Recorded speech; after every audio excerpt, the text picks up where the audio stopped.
Четвертый круазон. Делаем шаг назад, шестая защита, раз. Правая нога ставится впереди.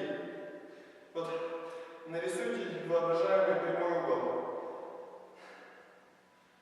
Воображаемый прямой угол. Правая нога ставится пяткой на эту линию, а носок разворачивается вперед. Ставим.